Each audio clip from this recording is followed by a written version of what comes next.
أجمل مع الله تحلو الحياة، وقلبي إليه تبتل صياما دعاء صلاة. نصوم نقوم ونحيا مع الله في كل حال، نعمر بالخير الدنيا ونرضي بهذا الجلال. نصوم نقوم ونحيا. نعم أجمل عزيزي المشاهد، اليوم سنعرف ملامح أولئك الذين أصبحوا من العتقاء. من هم العتقاء؟ وما هو القرار الذي نريد أن نتخذه لنصبح من أولئك الذين حرمهم الله عن النار؟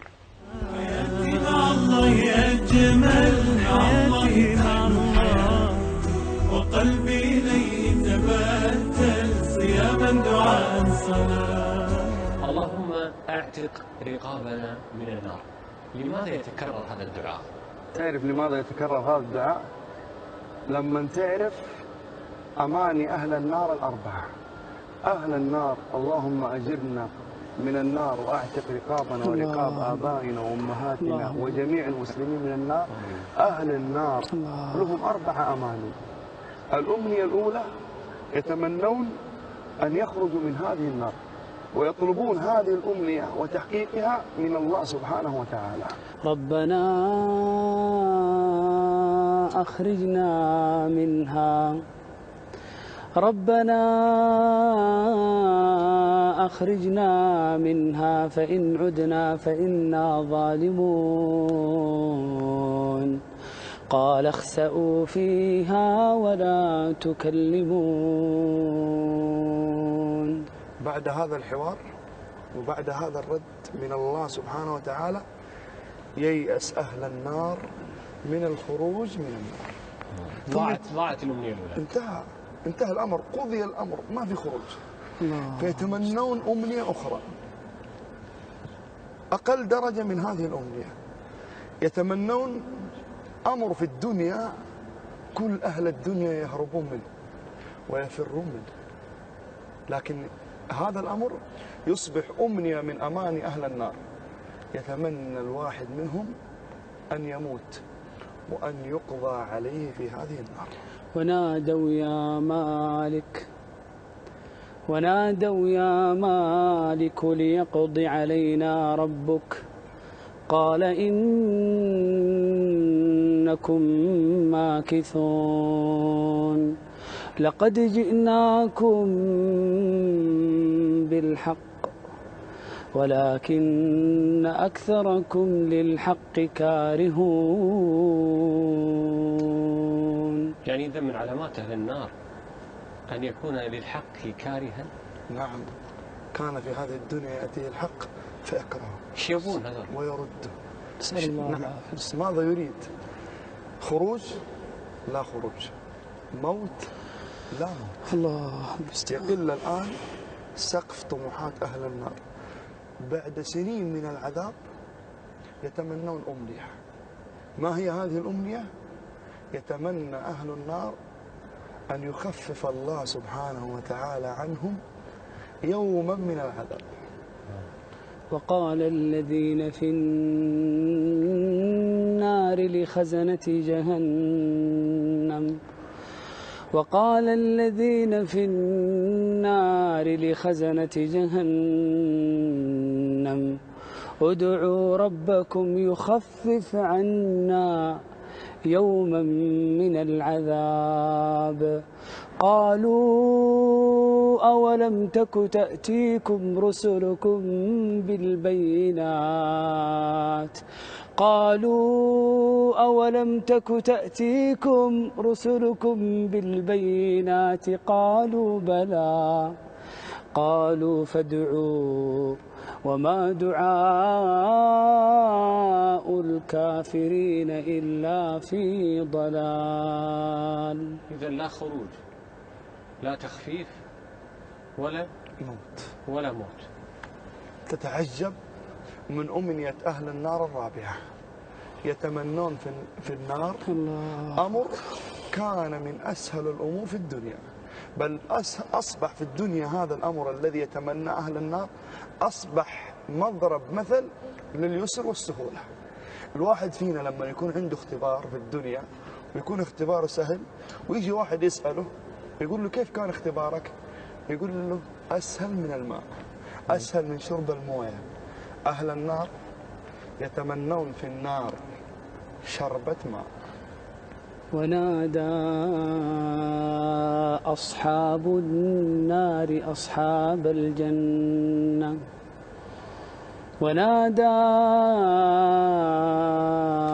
أصحاب النار أصحاب الجنة أن أفيضوا علينا من الماء أن أفيضوا علينا من الماء أو مما رزقكم الله.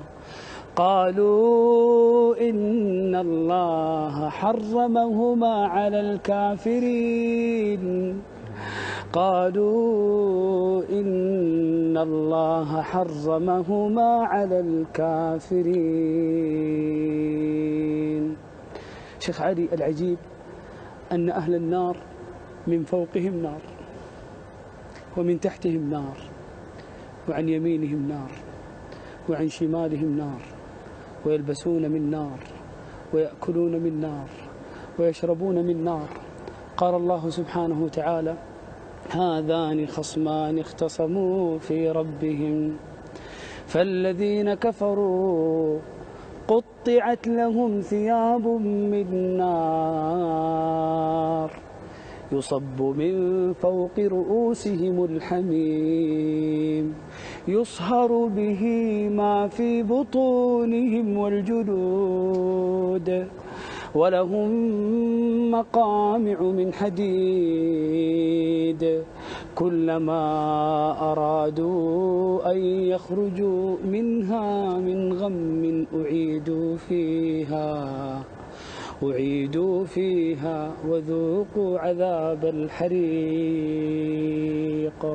يا شيخ علي، شيخ نايف، أتعلمون أن أهل النار يصطرخون والذين كفروا لهم نار جهنم لا يقضى عليهم فيموتوا ولا يخفف عنهم من عذابها كذلك نجزي كل كفور وهم يصطرخون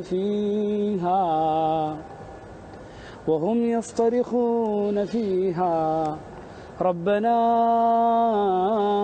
أخرجنا نعمل صالحا ربنا أخرجنا نعمل صالحا غير الذي كنا نعمل أولم نعمركم ما يتذكر فيه من تذكر وجاءكم النذير فذوقوا فما للظالمين من نصير. يقال قديما إذا عرف السبب بطل العجب، وكنا نتعجب من تكرار هذا الدعاء: اللهم أعتق رقابنا من النار.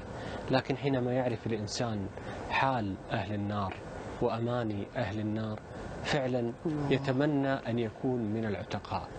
متى نستطيع أن نستثمر الفرصة الذهبية لنكون من هؤلاء العتقاء؟ في كل ليلة من ليالي رمضان لله عتقاء من النار، وفي آخر ليلة من ليالي رمضان يعتق الله فيها مثل ما أعتق من أول الشهر إلى آخره. ما معنى عتقاء من النار؟ أي أنه لو أن الله في ليلة من ليالي رمضان كتبني وكتبكم من عتقائه من النار فوالله لن تمسك النار أبد الآبدين. ويوم القيامة فريق في الجنة وفريق في السعير، وأنت قد أعتق الله رقبتك من النار فمصيرك الجنة. يعني يحرم على دخول، يحرم على النار من كتبه الله عز وجل في رمضان من عتقائه من النار. تحقيق العتق. وأيضا من الأشياء التي تجعل الإنسان يعتق من النار الدعاء. يا سلام.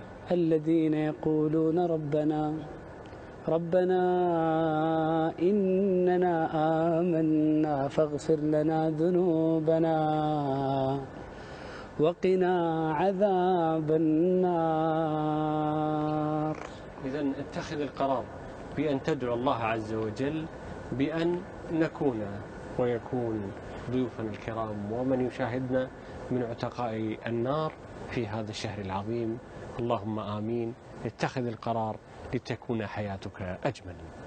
اللهم يا حليم، اللهم يا ودود، اللهم يا لطيف، اللهم اعتق رقابنا من النار ورقاب آبائنا من النار ورقاب أزواجنا وذرياتنا من النار يا رب العالمين.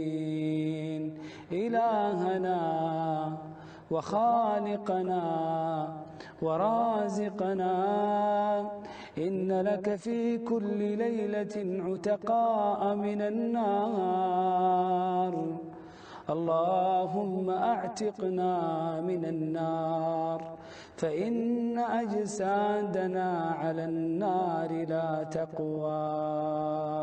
نتوب نذوب اشتياقا إلى الله في كل آن، فلا شيء أحلى مذاقا كدمع يريح الجنان.